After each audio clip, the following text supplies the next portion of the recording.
And we're live. Hello, everybody. Welcome back to Wheel Talk, the podcast with a guy in a wheelchair and a girl in a wheelchair. Yeah, we should always say that, right? Because I was looking up Wheel Talk once, and there was cars. There's a couple podcasts on cars and other things. There was one with some girls that do auto restoration or something like that, and I was like, oh, I guess wheels doesn't automatically mean wheelchair. Yeah. And so, yeah, maybe we should just introduce ourselves at the beginning like that. That was clever. Yeah. I like it. I totally stole it from the Wheels to Walking podcast. They used to into what's the word? What's the word I'm thinking of? I don't know. Begin the podcast with a intro? With introduce, that's the word I'm looking for. They used to introduce the podcast with, hey everybody, welcome to the Wheels to Walking podcast, the podcast with a guy in a wheelchair and the guy not in a wheelchair. So I kind of just stole it from that. Yeah, totally. But I like it. Yeah, I like it too. Let's do it. Anyway, do we have a show for you today, ladies and gentlemen? About 5 minutes ago, Brittany was like, my head feels too big for my skull. You know, I'm not really there mentally, but it will be fine. So yeah, here we go. Should I explain why that's? I don't know if anybody can hear that I'm sick, but I haven't gotten sick, and I was so proud of this. So the last time I got sick was when I went to Mexico, January of 2024, and then I've had episodes where it's been threatening to come, and then it'll go away because I'm eating garlic and taking all of my oregano oil and all of the natural things. And then I finally got sick. I was saying to somebody just the other day, I'm like, I haven't gotten sick in over a year. You should take this oregano oil stuff. It's amazing. And then of course, right after that, I got sick. And of course, fate was listening. Yeah, for sure. Saturday was absolutely brutal because it's been it's just up in my throat and in my nose. But then it went into my sinuses, and it was my whole sinuses were on fire. It was my eyes were constantly watering. I was holding hot cloths on my sinuses, massaging them to try and get all the gunk out. It was brutal. I felt so bad on Saturday. And then yesterday I was slightly better. And then today I'm just my ears are still really plugged. And my head's just my sinuses are all just super inflamed. And so, yeah, that's why my brain feels big in my head or something, but it's fine. I'm good. Yeah. I had a similar thing about a week ago. It didn't sound really quite that bad, but yeah, I remember thinking I haven't been ill in ages, and Chris was quite snivelly. And then I was like, oh, I hope I don't get that. And then I got it, but it wasn't that bad. I just felt kind of just low energy, really brain foggy. But then I kind of pushed through it. So yeah, luckily. Yeah. I'm really tired too. So that's not helping, but, important question when you're sick. Do you use Kleenex, tissue? Do you actually buy boxes of tissue, or do you just use rolls of toilet paper? Oh, so that's a really good question. So Chris was using the toilet paper for ages, and then I bought a couple of boxes of tissues, soft ones, one for next to the bed at my place, and then one for next to the bed at her place. I actually wrapped them up as little Christmas presents, stocking fillers. And although we didn't have a stocking, but yeah, she loved it. She thought it was a really thoughtful, lovely gift, and she was like, "Oh my God, why have I been using the toilet paper all this time? When you could have soft toilets, tissues." But personally, I don't really blow my nose that often. But she blows her nose all the time, and she sneezes. She has sneezing fits where she'll sneeze 10, 15 times in a row. It's very, very common. Whereas I'm usually a one good deep sneeze, hoo-hoo, and then it's good, So That's really funny. I have my whole life, my mom doesn't buy tissue. So I just grown up using toilet paper, but then this last round, my nose was so raw, so brutally raw on Saturday. Joe kept being oh my God, I feel so sorry for you. Cause it was my nose was almost bleeding right here. It's finally healed now, but, it was so crazy. So I'm maybe there's something to tissue. Maybe toilet paper is just not meant to be rubbed all over your face a million times. Yeah. But then it begs the question, if it's so brutally hard on your face, what is it doing to your butthole? I mean, seriously. It can't be that comfortable there either. Yeah. Well, there you go. So it's a good question, like I do sometimes think that the toilet paper method is quite it's not, imagine if you got like poo on your head, would you just be all right just wiping it with paper? You wouldn't, would you? You'd wash it. So yeah, sometimes I feel like it's an inferior way of cleaning your bum, but it's I it's think the it's one that we've got at inferior. the moment. When I do my bowel routine, this might be like TMI, but like I literally like before I get on the toilet, I get like baby wipes and I get them all soapy with like enough water and stuff. And then I use like baby wipes to clean myself entirely. And then I use like soap. And then like if I'm like I feel like I still am not clean, I'll have a shower. But because I do my bowel routine every day, I don't shower every time, but I still clean myself like extremely well. And then like I always joke to my family that like mine is the cleanest butthole. So like if anybody is worried about what is in somebody's underwear, like Jacob, if he's doing my laundry, he will pick up my underwear like it is like I have like shat in it. Like and I'm like, Jacob, I Like it's literally toxic wear waste. yeah, exactly. And I'm like, I wear a poise pad that entirely covers my entire, like, everything, including my butthole. And so nothing is touching my underwear whatsoever. And I Why clean do you my even put butt. them in the wash? Well, yeah, Just keep wearing true. them. I do wear them for like 2 or 3 days because like they're never Yeah. dirty. And Just like my I'm like, Christmas socks. exactly. But Jacob is like still disgusted. And I'm like him. Yeah. And then we have the argument about why toilet paper is so gross. Like it's just dry wiping poop and it's actually Yeah. disgusting. Which, Europeans have it right because they have bidets. Well, I don't know. We think every European has a bidet, but maybe not. No, trust me, someone who lives in Europe, there's hardly any bidets around. But, Really? we do. Yeah, 100%. Yeah, I've rarely ever seen one in my life, and I've lived in Europe most of my life. So yeah. Oh, I don't know why we think that then. Some friends of mine though have like toilet seats that have like bidet spray things in them. Mm. But again, to me that like seems a little counterintuitive because what you're trying to like not do as a female is push like the bad poopy stuff towards like the girl stuff, Mm. and the bidet sprays that way. I'm like, that's not cleaning anything. That's just like spraying it directly in the line of like where you don't want it to go. So if Yeah, I guess so. I don't if think I've ever it's used one. if it's sprayed opposite, well, the only ones I've ever seen, the spray comes out the back.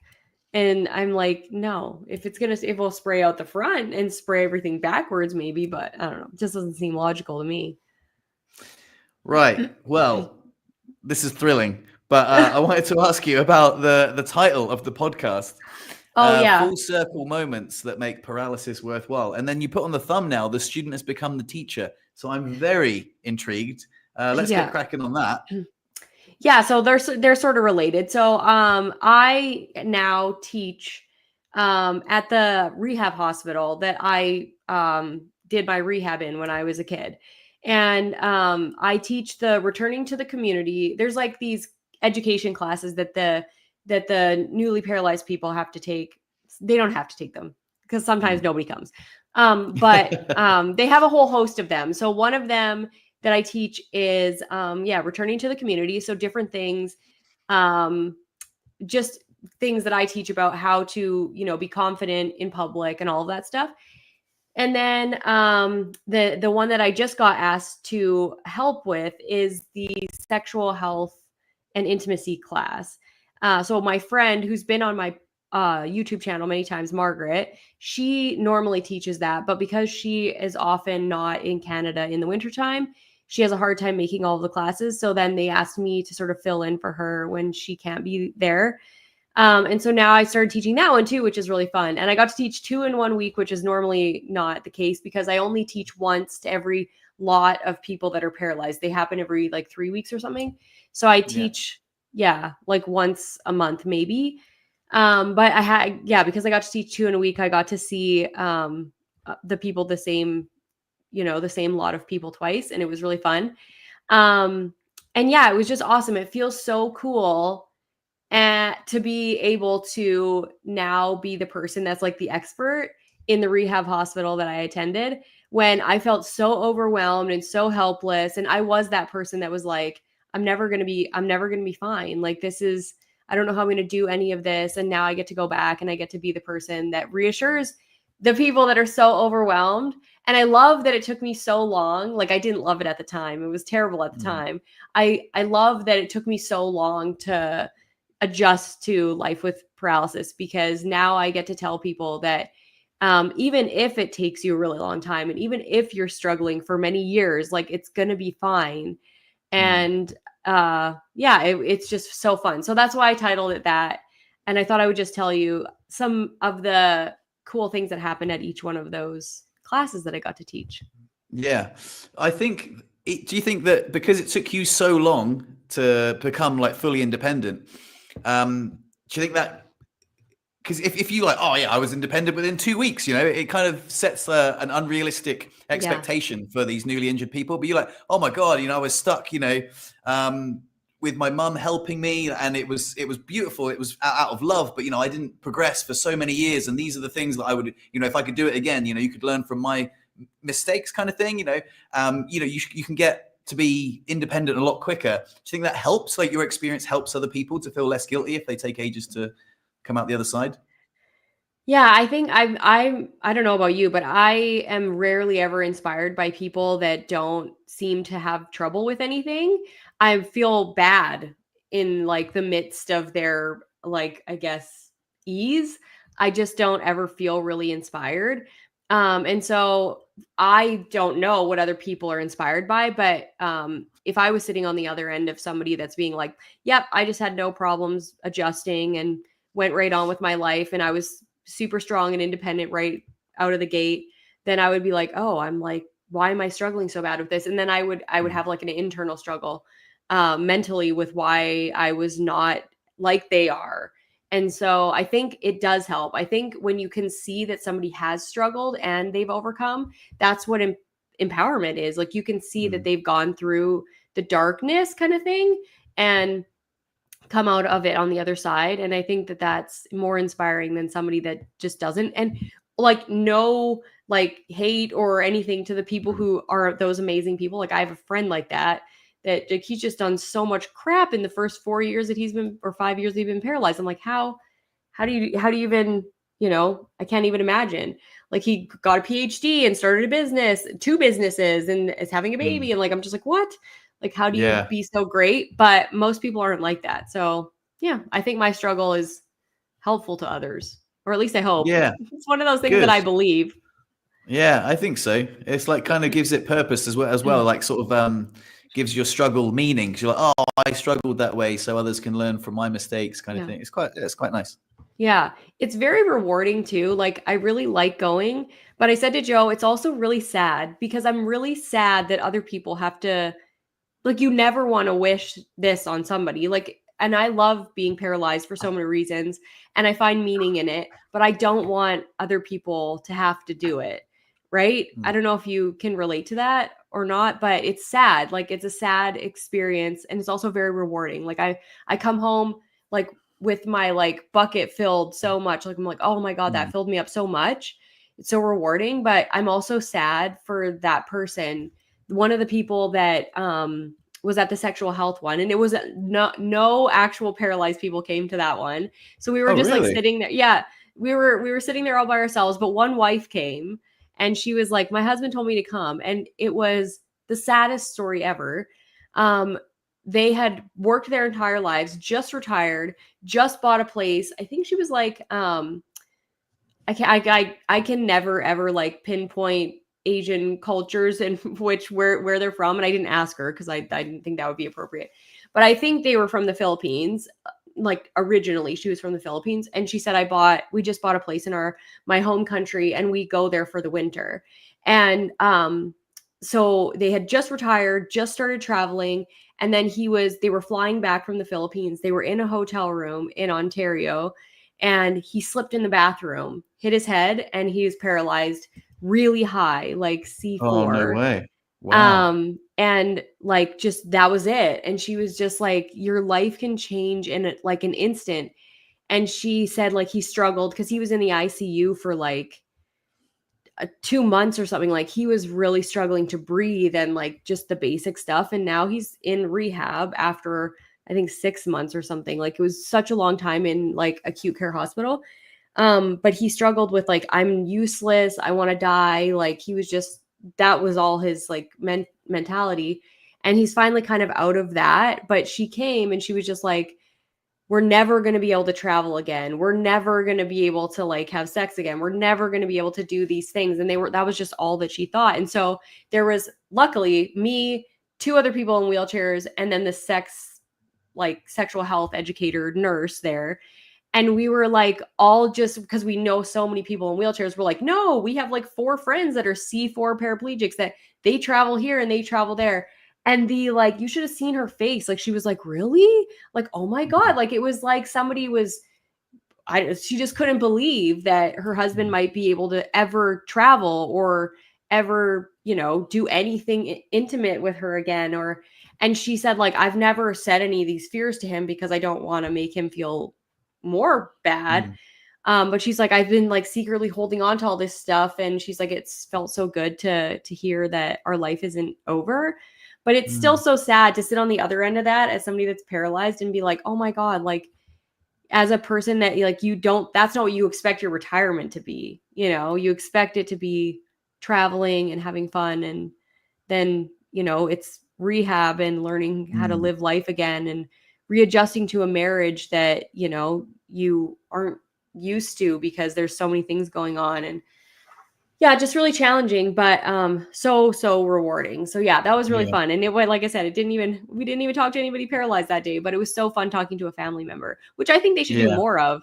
There should be more family members coming to those things, because how oftentimes it's the family members who like riddle people with limiting beliefs. Yeah, 100%. Yeah, that sounds so sad. How old did you say he was? They didn't say how old they were, but they looked like they were in their late 60s. Oh, that must be so hard at that age. I mean, it's hard at any age. It's kind of hard to say what age it would be hardest at, but I mean, you were young. I was sort of like middle-aged, I guess, like late 30s. And then I don't know, like 60s. I don't know if I was in my 60s. I guess I could empathize with like I've had the best years are definitely behind me. I wish I died in that accident, but at the same time, there is a fulfilling life to be had after injury. But then it's so hard for me to think, like, because my injury's low and I've got like I would say a more life ahead of me. But I can really empathize with those dark thoughts, because with a higher up injury, that less independent, the harder it would be. Just and you don't want to be a burden. Like, that's something I really struggled with, was being a burden, and that's what really drove my personal suicidal thoughts, was that the world would be better off without me.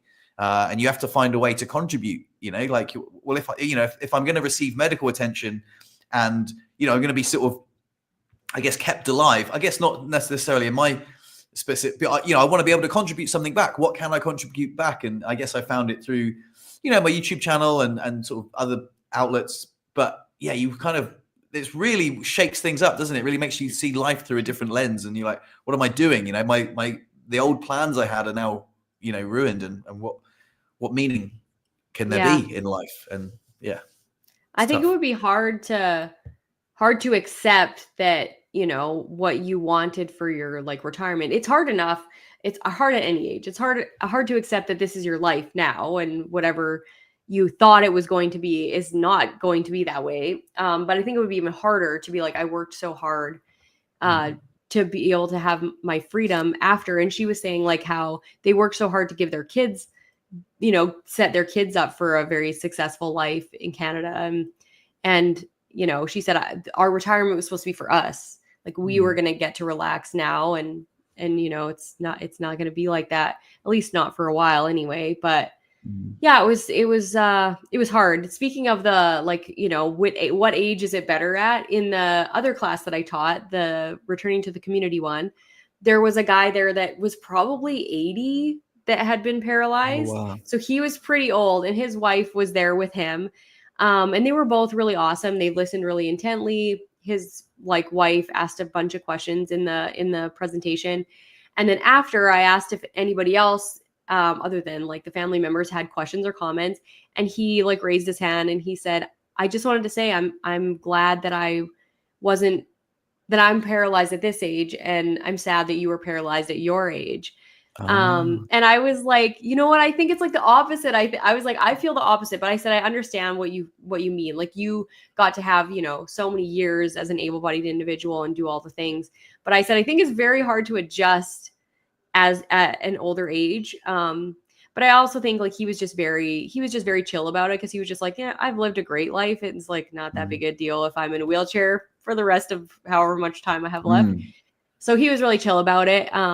But it's funny that he was like so sad. I was so sad for him, and he was so sad for me. Like we were sitting across from the table from each other, and he was like sad for me that I was paralyzed now and I have to live the rest of my life in a wheelchair. And I was sad for him that he was paralyzed at his age and had to like live out, what he has left in a wheelchair.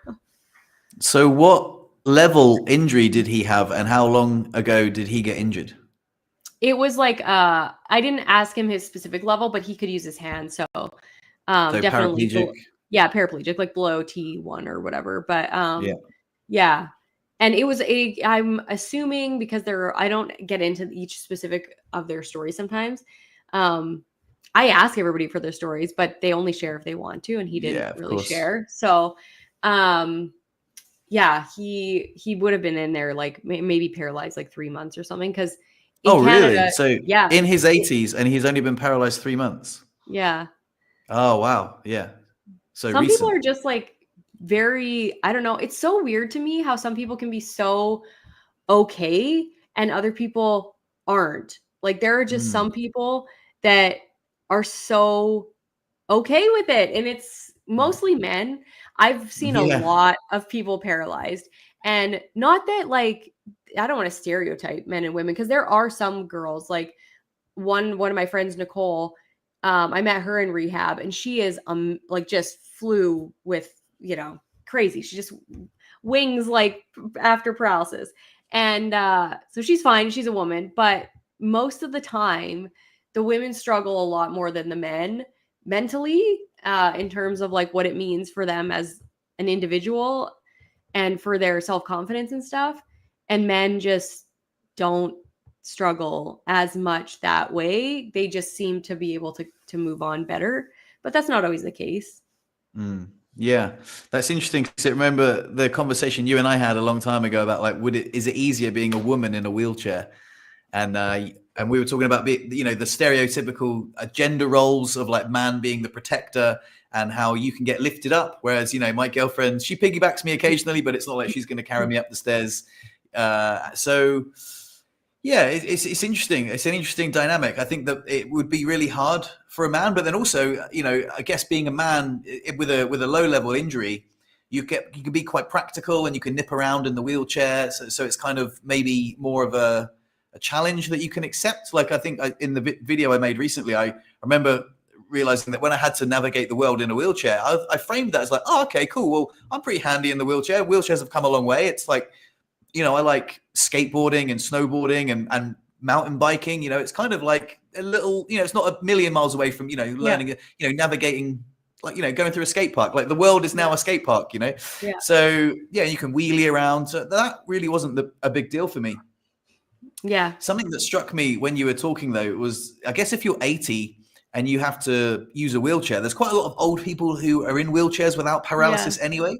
So I guess having to use a wheelchair again, but it's only the surface. With a spinal cord injury, it's like bowel program, bladder, sexual function, etc. They're the hardest things to deal with. But I guess just using a wheelchair when you're 80, a lot of people wouldn't necessarily assume paralysis. Yeah, exactly. Like I think aging, or like I don't know what the word is. Like when you become old, though, it's like the largest like subsection of acquired disabilities in the world. Like as you get older, you lose mobility just in general. And so I don't think, like you say, it's weird to be in a wheelchair when you're that old. And I think a lot of them, like they're okay. They finally get like a scooter or whatever that makes it easier for them to get around, and it's not such a big deal. But there are some people that they just like won't give up the walking, even no matter how unrealistic or impractical walking becomes. They're just like, I will never sit in a scooter or a wheelchair. And you're just like, all right, well, you wobble Yeah. around on those really unstable legs for as long as you want, Yeah. as inefficient as it is. You just made me think of something. I'm going to sort of change the subject a little bit, but Yeah. I don't know if we've spoken about this before. I did make a YouTube video about this many, many, many years ago. But I don't know if you've watched Cobra Kai. There's a program called Cobra Kai. Yeah. So there was a bit in Cobra Kai. I don't know if we've spoken about this before, but Chris is just watching it now, and she's like, "Oh my god, have you seen Cobra Kai?" I was like, I don't really You like don't it." She's like like, it? "What?" I know. It's so She's good. like, "What?" She's like, "Why?" I said, "Well, I was into it. I was fully into it. I loved the idea, the fact that they had the 2 original cast members. I loved it. It was brilliant until that guy had a spinal cord injury, and then the coach was just like, he framed it as like he was he suffered paralysis, right? And then it was framed as like, oh, you're not trying hard enough. If you could walk only if you wanted it hard enough. Yeah. And then he like started burning his feet. And then anyway, so I could see it coming. I was just like, oh, he's going to walk again, isn't he? Not only that, he's going to make a full recovery and then not only just walk again, but like win the fight at the end of the series or something, some bullshit. And then it was really framed as like the wheelchair was just like weak and, and I remember the coach, he got the wheelchair and he threw it in the dumpster at the end. And I remember thinking, dude, wheelchairs are like the mobility devices. They give me a lot of freedom. Yeah. And it's a real negative message for people to look at people in wheelchairs and be like, oh, you're just lazy. If you really wanted to, you could be like the kid from Cobra Kai and just heal yourself. It really, I was so offended. I don't get offended very often, but I was so offended. I was just like, fuck you, man. And I just couldn't watch it anymore. So it just ruined it for me. I don't know how you feel about that particular episode, but. I thought it was ridiculous that they gave him a spinal cord injury that was like, if he had like a spinal cord injury that was clearly incomplete, he could, move his legs right in the hospital and all that. But he was like, it looked like he had like paralysis and then he just could walk again, which is like so rare. So I thought it was ridiculous. And I do agree with all of those statements. I think that most media in general makes disability sound pitiful, which is why people pity us.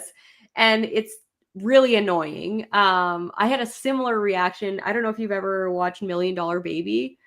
It's like a show with Hilary Swank where she's a boxer. And then in one of her fights, she gets sucker punched in the back of the head and becomes a quadriplegic. And she asks her, before she even gets out of the hospital, she asks her coach to kill her. And he does. He does. No way. She doesn't want to live as a quadriplegic. She's like, I can't live like this. And I was like, it was right after I was paralyzed. And my cousin was like, this is such a good movie. You have to watch it with me. I watched it and I was like, at the end, I was like, my whole reaction was like, what the fuck? I'm like, why would you want me to watch this? I'm like, do you think I should die? Like, I was so unbelievably mad. It was it was like a visceral reaction. And I cannot watch that movie to this day without being like, this is the worst, absolute worst message ever, ever, ever. Even if you think it's an awesome movie and a realistic like feeling for somebody to have, the fact that her coach killed her because that was what she wanted. Everybody wants to die when they're first paralyzed. Everybody wants to die. If you just ask somebody to like, if it was okay to be dead, the first 2 months after your paralysis, everybody would be dead. Everybody would be dead. Nobody would live. So I was like, oh my God, this is so dumb. So yeah, I think media in general, and I actually did a presentation to like some students on like the tropes, which are like themes in media about disability, and they're all bad. Like they're pretty much all bad. And it's the reason why everybody thinks that life with a disability is so bad. So yeah, I did hate that part of that that's show. Crazy. I've heard of that movie. I had no idea. You could see my shock. Oh, it was terrible. I had no idea that she died at the end. I do remember it being about boxing, like vaguely, but I did not know that happened. That is wild. And also, your cousin, like, read the room, bro. Like, what the hell? I know. I was like, she's kind like, yeah, she always has kind of had, and I understand she was like, this is a disability movie. Watch it with me. But I'm like, when the girl asks to die at the end and somebody kills her because he believes that her life is not worth it anymore. Yeah. I'm like, dude, that I was so mad. There's another movie that's called like Me Without You or You Without Me or something, and it's about a guy who's paralyzed. And then in the end, he decides he wants to die so that she can go live her life and marry somebody that's worth it and all this stuff. And I'm like, oh my God, what a friggin' terrible movie. I'm like, this is so dumb. You're a martyr because you are killing yourself so that the person who loves you can then be with an able-bodied individual, because that is the real thing that she should be doing. Yeah. Okay, dude. Well, that is so relatable, because that's exactly how I felt when I was suicidal. I was like, I thought I was doing the noble thing. You know, I'll take myself out of the equation. You go ahead. You'll be upset for a little bit, but you know, in 10 years' time, you'll look back and you'll be grateful that I haven't burdened you. And that was such a negative thought. And I feel like that if you have a movie and they're like, oh yeah, it kind of like shocks you. I haven't actually seen the movie, but I'd be like, what the hell? Sorry, that's how it ended? Like that? What a negative message to send. Because there's so many wonderful things that, you know, can happen after paralysis. You can live a great life. You can be really worthy and contribute to society and be friendly and live a really worthwhile existence. But that is such a negative message. So I've not actually seen the movie, but I can imagine just being shocked at the ending. Yeah. And there's like, I think there's so many good movies. There's a movie, another one with Hilary Swank, same girl, different paralyzed movie. She has ALS in this movie. She's a pianist. She gets ALS, and then she forms this like unbelievable bond with her caregiver, who is like this girl that's like a messed up person, and she shouldn't even really be responsible for another human being, but she hires her because she's like, she doesn't treat me like a patient. She doesn't have any nursing background. And they like form this incredible bond. And it's an awesome movie because she fights for her every minute to stay alive. And she will like do everything she can. And whenever she tries to like go into the depths of despair, like, I need to go into nursing homes because my husband shouldn't see me like this, she's like, this is bullshit. She's like, we're leaving. You're not going into a nursing home. Like, and it's such a good movie. So I'm glad she did another movie. Maybe she did it to redeem herself. She was like, that first one was so terrible. But there's movies like that are amazing. And there's another one that I just heard about too, that's like older, about a guy. I can't remember his name. I Googled him though. He has like, I think he had cerebral palsy, but it's a very old movie that won an Oscar. And he did a really good job. I like Googled it and watched some clips. He did an awesome job, and it was very inspiring. So there's like some movies that are awesome, and then most movies that just make disability look ridiculous, like so bad. Yeah, I can say that's why I didn't like Cobra Kai. Well, that's why I had to stop watching it, which is such a shame because I was really enjoying it. It was really good. The premise was so good. And afterwards, it just left such a bad taste in my mouth. I was like, no. And that's the thing. I said to Chris, I was like, oh, not Cobra Kai. And she was like, I thought you would have loved Cobra Kai. I was like, yeah, I did. You haven't got to that episode yet, have you? And she was like, what episode? And I was like, keep watching. And then she was like, I think I know why you don't like it. I was like, Yeah, sorry. James is asking what the movie is called, like the one that I'm talking about with the pianist. I think Sonia might be able to help me out, because every single time I can't think of something, Sonia like comes in for me. So I can't think of the movie. I literally have the word. I seriously did a test for like Alzheimer's. I'm like, I can't ever remember anything. I'm just terrible at remembering things like movies or anything like that. So I'm sorry about that, but it's with Hilary Swank. You got a bit of brain fog today because you're ill. That's all. That's fine. There you go. My Left Foot. My Left Foot. That's the one. That's the old one. So that one is really, really good. Although some people still complain about any able-bodied person playing a disabled person, but you can see when they do a really good job. Like he did a really good job in that My Left Foot movie. Like he looks so genuine. Like he looks so genuine, and Hilary Swank did a really good job in the movie that I'm talking about too. She did a really good job of that. You've made a good point about there's some people in the disability community that think that when an able-bodied person plays the role of a disabled person, they're taking that role away. But like the examples I'm thinking of, they couldn't possibly have the roles reversed. Like No. someone could play a paraplegic, but a Yeah. paraplegic can't play the person before they're No. injured. Like that's ridiculous. Like physically you can't do that. And then some people Yeah. are like, oh well, you could CGI it. I'm like, oh come on, guys, be I know. realistic. And However, I did see one of the scenes with the lady. Oh, what was it? There's a movie where a lady gets paralyzed, and she was nailing it when she was like doing the leg spasms and suffering and stuff. I was like, wow, yeah, that like looks a lot like you're a real paraplegic. I was like, bravo, that's a yeah. good acting. Yeah, I think there's been a few really good examples that I've watched that I'm like, they are doing it so well.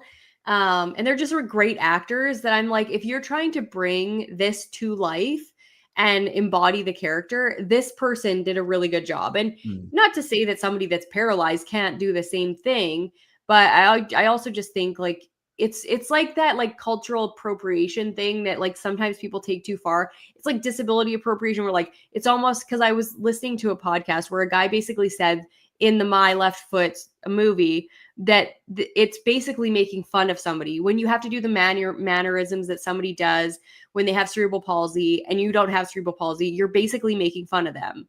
And I'm That's like, bullshit. what? It's acting. It's called acting. It's called pretending. I know. I was like, he's absolutely not making fun of him. When he won an Oscar for that, and when he like went on stage, he was like, this is for this person because that's who I was playing, and this is the only reason that the story is so great is because he was such an amazing person. And I was just like, you can't, like, people just take stuff like that too far. So I'm like, come on. There are people that can, portray disability wonderfully and make it so inspirational and realistic. And then there's other people that can't. So, let's not like make it that those are the same things when one does a bad job and one does a good job. Well, exactly, and like you're right. Again, I'm repeating myself, but an able-bodied person can play the role of a paraplegic. Yeah. But the reverse is not true. If you want to get the paraplegic, okay, now you've got to run across this field and pretend. That's not possible. No, not possible at all. Exactly. James says one of you two should get a movie role. You're both used to being on camera and photogenic. That's a great segue into the next segment. Where Brittany, I'm gonna give you guys an update about that audition that I did. Remember, it was like a bar commercial. I did not get it because the callbacks were supposed to be last week, and I did not get a callback. I've literally, the only thing that I've ever gotten was a Walmart commercial that I wasn't even auditioning for. So my friend invited me to his audition. I wasn't even auditioning. He sent in his self-tape, and then they asked for me. So I'm like, if I'm purposely auditioning for something, I don't ever get it. So I'm like, I don't know what that is. I've gotten modeling jobs just off of my picture because you don't actually have to do anything to prove that you can model. And then when I get there, I'm just saying I haven't gotten that many of those either. So I'm just like, I suck obviously when I'm trying to audition. I don't know what it is. I got one call back for a pretty big TV show, but I didn't get it because I did a horrible in-person audition. I just can't. I don't know whether I'm cut out for it. Yeah. I was going to ask, what the parts you're auditioning for exclusively for people with paralysis, like wheelchair roles? No. Sometimes they're asking for somebody with a disability, but most of the time they're just roles that are open to inclusive casting. So they'll send it to I belong to Kello Inclusive, which is like a talent agency just for people with differences. So if they're like mostly disabilities, but there's some people that have like weight differences. Do you know what I mean? Like the inclusion in that area too.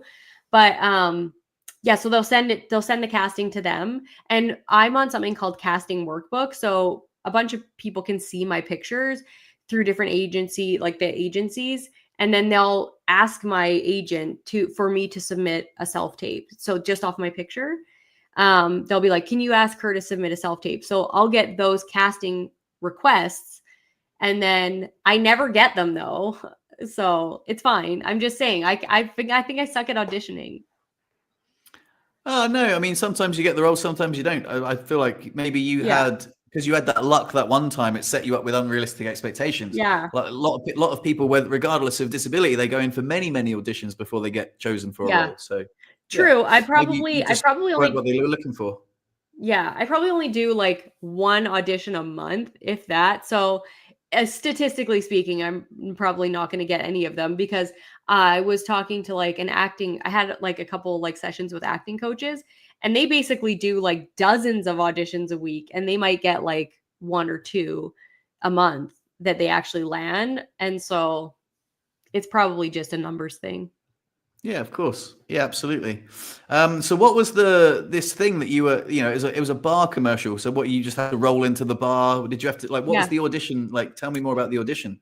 There was 3 takes. One was where I had to come in, basically ask, like, kind of ask people to if I could sit where I was sitting because it was a really crowded bar. So to make my way to the bar, and then just when the bartender asked me what I want, all I had to say was whiskey and Coke, like assuredly that I know what I want, whiskey and Coke.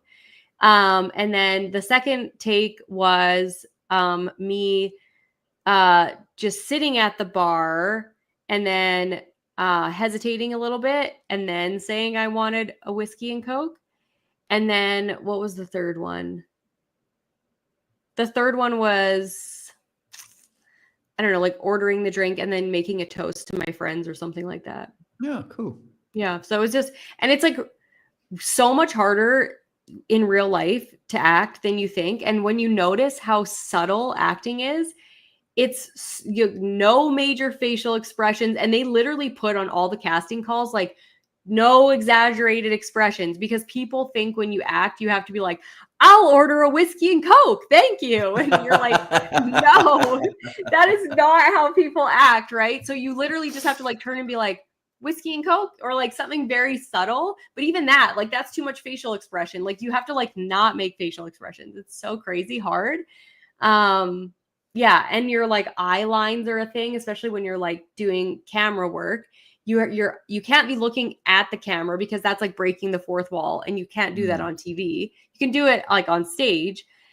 So your eyes have to be slightly off camera, but not so far off camera that they can see too much of the whites of your eyes. And like, there is so much crap to learn when you're doing self tapes and stuff like that. And then when you realize all of the greatest movie scenes where you're seeing their face, all they're doing is talking to a camera.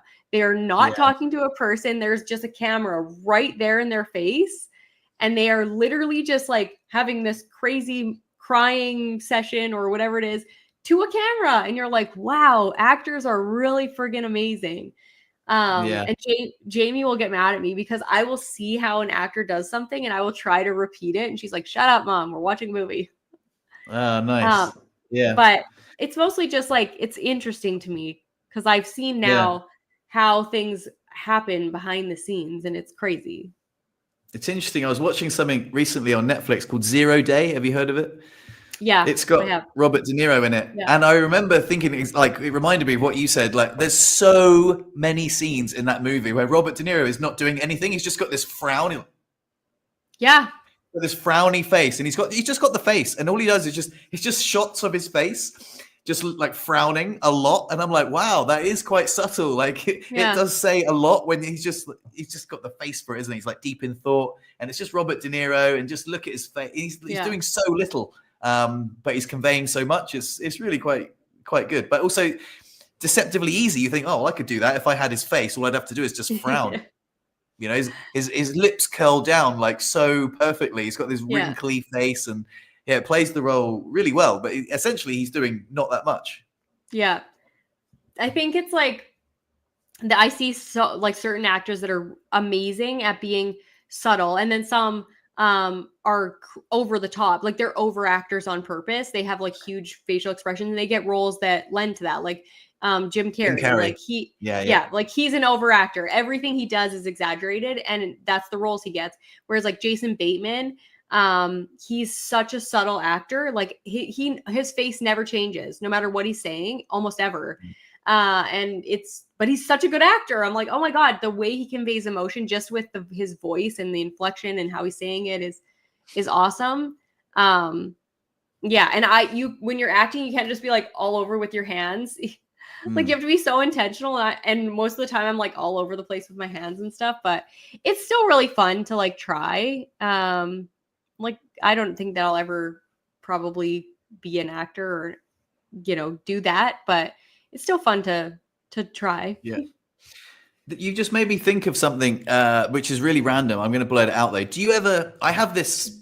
What's this? This kind of feeling or this want. I guess maybe maybe a desire is a little strong, but I sometimes wish a really high profile celebrity would get paralyzed, so more people would know what paralysis was about. Like, some like Brad Pitt or someone who had like a huge platform get paralyzed, and then and I know that sounds like I don't want them to get paralyzed, but I would like for it to be a bit more like, it's still quite niche, isn't it? The paralysis thing, like no one, like the most famous person was Christopher Reeve, and he got like a very high level of injury, and that raised awareness massively. Yeah. But I would love. I don't. Again, I don't want anyone to get paralyzed. But do you ever have a similar feeling? Can you relate at all to what I'm saying? I'm not sure that I think it would be amazing for paralysis to have like a higher profile and for somebody in that kind of media to be paralyzed. But I don't ever like really have a desire for that to happen to somebody. But I do see what your desire is. Like, you don't want it to happen to somebody, but if it did, it would be desirable kind of thing. Yeah. There is an actor, I can't remember he's not like a really famous actor. He's more just like a sitcom actor. He's a black actor that was paralyzed, because I was Googling like actors that have been paralyzed after, and he basically continued acting and has gotten, just as many jobs as a paralyzed person. But he's not like super, super famous. Like, he's just a smaller actor. Like, I think you would recognize him though, maybe if you Possibly. I'm gonna like try and Google him. But makes me think that, like, yeah, I don't know. I've just had the thought like in my head, like, yeah, just it would just be so good for the communities to have that spotlight shone on, someone like uber famous, like someone with a huge platform. Like, I've often thought about Joe Rogan for some reason, because he's got like a huge platform and he's really into fitness, and I can imagine him explaining it to being like, oh my god, I have to like, stick my finger in my butt, and just it would be, and so like millions more people would be like, oh my god, like that would just be, I don't know, wild. Again, I wouldn't want to wish that on anyone, but I don't know. I don't know if anyone in the audience like has ever can relate to that at all. But just some sort of uber famous, high profile celebrity. Yeah. Would, if they were suddenly became paralyzed, it would be, I don't know. It would just, I think it would just, yeah. I'm going to see if you recognize this. I'm going to share my screen for 1 second, see if you recognize this black actor because he's not, oh wait, what did I just share? Oh, there, I have to go share window. Can you see it?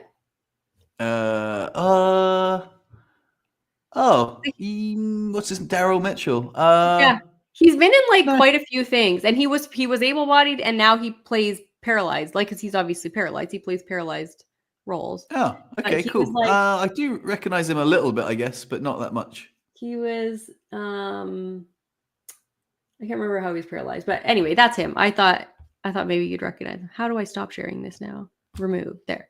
There you go. Yeah, so he was the only one that I could find that was like an actor that I even recognized that was paralyzed in a car accident, and then after he continued acting. But yeah, I know it's hard. And then even like Christopher Reeve, he like died very predictably of a pressure sore, which is like, which was really sad. And then like a lot of his stuff kind of lost steam. But I just feel like I know that there are loads of like paralyzed role models that we all look up to, which are great. But like, imagine Brad Pitt like got like paralyzed, and then he was like super buff, super handsome, and he still had like acting roles, but he was just doing it from his wheelchair. I think it would just be, I just don't know. It's something that has struck me quite a few times. Again, I don't want Brad Pitt to be paralyzed. I don't know. It's just, yeah.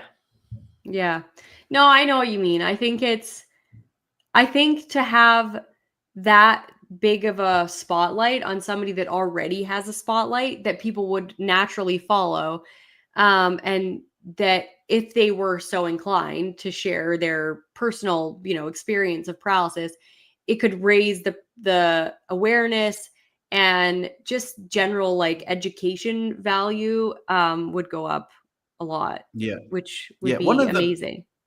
One of the presidents of the United States was in a wheelchair, I believe. I don't know my American history. I'm sure there's someone in the audience that is going to put it in the comments. Was it Roosevelt? Yeah, I was like, Yeah. that's the one that came to mind. Yeah. I believe he Yeah. had So he was in a polio. wheelchair. He had Well, still, polio as a kid, so he had post-polio syndrome. wow, still a wheelie. And he was, Yeah, yeah, that's still quite really. cool.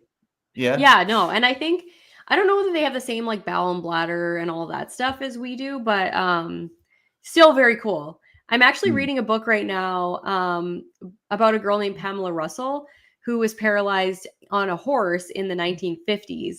And this book is like it was written a long time ago. It's like a very old book. But it is very cool to read. And the pictures that I see from her, like she went on to be a television, like a host, and like she did all these cool things. And then there's like pictures in the middle of the book about like wheelchair basketball, like in the 50s, and like these people playing wheelchair basketball on the street. And I'm like, and we can like we think we have it bad.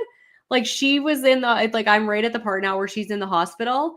And like she was in the hospital for months and months and months before she even like got to any kind of rehab. Like they just didn't know then how efficiently how to care for people. And then yeah, she went on to like get married and like she was very successful with her career and very beautiful, like dressed really nice and all that kind of stuff. So there was pictures of her preparing dinner for her family and she had a cutting board on her lap. I'm like, things don't change, just, if you're paralyzed, you still do things the same way in the 1950s as you do like in the 2020s. But it's very cool to see from a different perspective, like how far we've come with disability, and yet not that far at all. Like if you're paralyzed, you either are okay or you're not, and you make the most of it or you don't. But yeah, it's very cool. I thought when I'm done with this book, I'll do a giveaway on here and like mail it to somebody who wants to read it. Nice. It's That's it's a very good book. You just reminded me actually of another example. I know that we've kind of moved on from this, but another example of a TV show where someone gets paralyzed. Downton Abbey. Have you ever watched Downton Abbey? No, but I've heard Downton it's good. Abbey. It's brilliant. It's the sort of program that I didn't think that I would ever be into, but I loved it. It was really good. It's like set in the 1800s, I guess. I don't know. It's like old where people, there's lords and servants and stuff like that. And there's this one guy. He's like a sort of a male lead, and there's like another beautiful actress, and they're sort of in love, and they're going to get married. And then he gets paralyzed in a war, and he comes back, and I was like, fucking hell, fuck this. This is definitely going to be a Cobra Kai again, isn't it? And he's in a wheelchair, and all of a sudden, this lady was just like, I don't really want to be with this guy anymore because he's in a wheelchair. And he sat in this like wooden chair, and it's kind of weird because there's no cushion under his bum or anything. He's just like not bothered about pressure sores or anything. And then I'm thinking, this is going to happen. He's definitely going to start walking again, isn't he? Anyway, predictably, he does make a full recovery because he was just had spinal shock. And then he ends up marrying this girl who didn't want him when he was a paraplegic. I was like, what? Dude, just a second ago, she didn't want you because you were disabled, but now you're not disabled. You guys are going to get married. I was like, what the hell? What universe am I living in? It really, really ruined Downton Abbey for me. I did carry on watching it because I was really into it, but like, it was just another one of those examples where I was like, what the hell? Like this storyline is so flawed. I know. That does bug me. Like when there's that, like, even if it's not about disability, if there's some reason that somebody doesn't want somebody because of some reason, and then all of a sudden they want them after. What like show was I just watching? Oh, there's a movie called Uptown Girls that I was just watching with Jamie. It's like an old movie with Brittany Murphy and Dakota Fanning, and there's a guy in there that like he's dating the character of Brittany Murphy, and then after he like leaves her so that he can get a music career, and starts dating like the music producer, and then after realizes that she was actually the one that helped him write his music and stuff, and then she like starts dating him after again. I'm like, dude, never. If a guy is like, sorry, I'm leaving you to date somebody that's going to further my career, but I'm going to come back to you after. I'm going to be like, F you. I'm like, you are never, ever seeing the inside of my house, or, like, again, get out of my life. I have too much pride for that. Yeah, I know. I'm Absolutely. just like, no way, man. Yeah, That's never. what bugs me about this. Like, I get it. If you don't want to be with someone because of a spinal cord injury and that's a deal breaker for you, that's absolutely fine. Like, you got to be honest, right? But if you're not going to stay with someone because of their spinal cord injury and then they miraculously heal, and then you're also going to be heir to a fortune if you marry this guy, you no longer deserve that guy. Sorry, but like, Yeah. get out of here, lady, you bloody gold digger. And that was Yeah. just literally, and like, it just went over everyone's head. I was like, am I mental? Does no one else find this extremely offensive? And everyone, I Yeah. guess, like there wasn't a stink about it. It was just like, oh yeah, of course she doesn't want to be with him because he's paralyzed. I'm Yeah. like, no, that's the wrong message to send. Like he can. Oh, it was wild. Anyway, it got me riled up, as you can tell. I'm like riled up now talking about it. But yeah, it was gross. The sad thing is I've seen that happen a lot in like marriages where people personally that I know that got paralyzed and then their usually husband, that's I'm not trying to like stereotype here, but like usually husband says like they can't handle it after a certain number of years. And I'm like, oh, like it's just like if do you love this person or not? Like I just like I don't get it. But I also don't know what the person that's paralyzed is like to live with because it can change a person drastically. Yeah. Like the way they interact with people. And I think if somebody's attitude is positive, then you can overcome almost any challenge in the relationship. But if somebody is a negative asshole, like I know, and I don't really like know her that well personally, but like she complains about her husband so much. She's like, he has to help me with my bowel routine and he has the nerve to complain. I mean, I'm the one that's paralyzed. I'm like, the guy's sticking his finger up your ass to get shit out. I'm like, maybe, and you're like, I'm like, he can probably complain about it. Or you're a paraplegic. You can just stick your own finger up your ass and not make your husband do it. Because she's just like, Yeah. so like, I can't. It's so hard. And I'm like, any harder than it is for your husband? So like people like that, I'm Who just is like, I this don't lady? know. She's really quite exhausting. She's somebody that I Can met you online. name on the pod or not? No, I can't do it. I would Oh, never do okay. that. But Fair enough. she is the type of paralyzed person that you cannot help. I have literally tried to help this person so many times with their like diet, their health things, drinking more water. Like she has had so many health problems. She's been in the hospital a million times with kidney infections and like pressure sores and like all these things. And I'm like, dude, these are all preventable like medical things that you are just, she has a house that's not wheelchair accessible. She can't get in her bathroom. They bought a house after she was paralyzed that she can't get in the bathroom. And then she has to do her bowel routine on the bed and she needs her husband's help to do it on the bed because she can't get in the bathroom. And I'm like, these sound like problems that are all fixable. Yeah. Get out of a house that it just doesn't make any sense. But yeah, so some people I feel like they want to be miserable. And then when you are that miserable, sometimes you can't stay with somebody that's that miserable. Do you know what I mean? It doesn't matter. It's not that they're paralyzed and you're leaving them because they're paralyzed.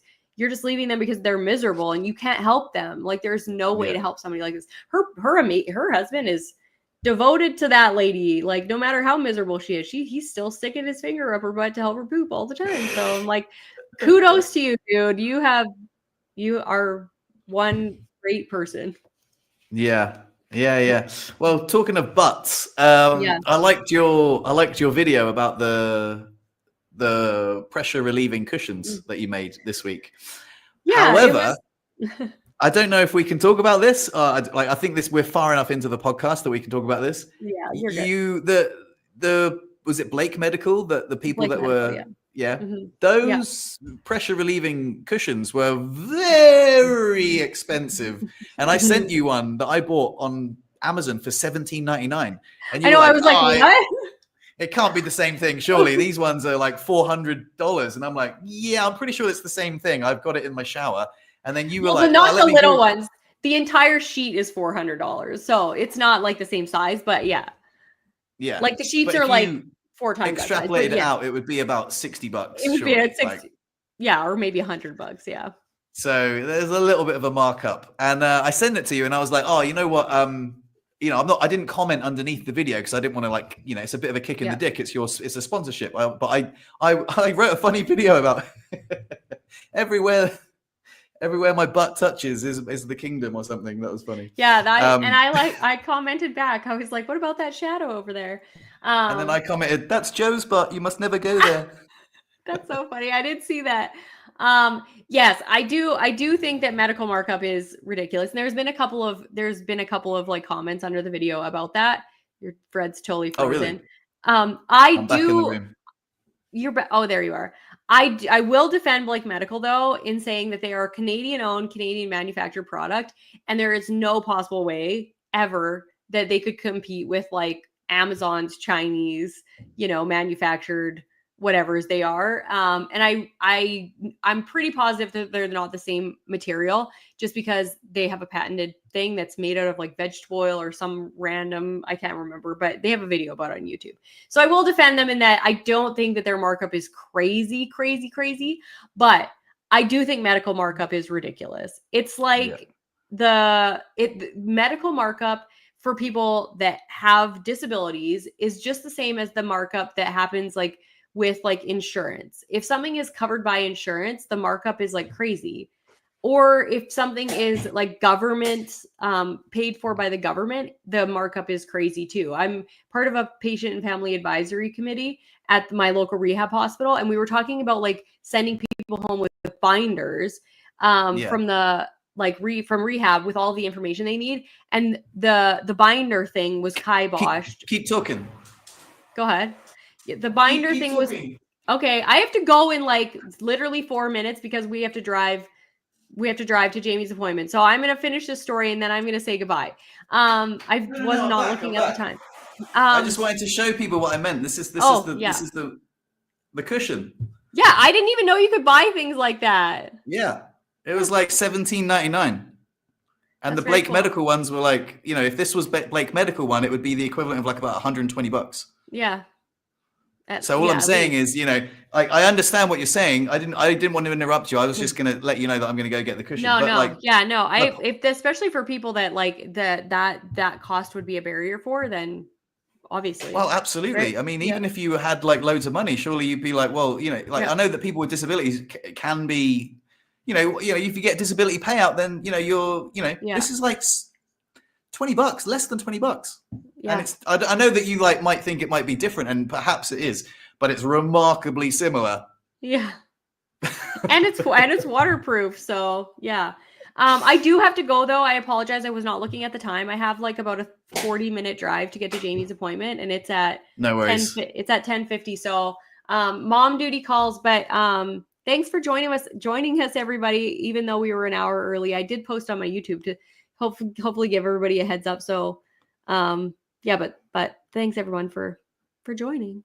No worries whatsoever. Thank you everybody, and we'll see you next week. Bye guys. Bye everyone. Bye.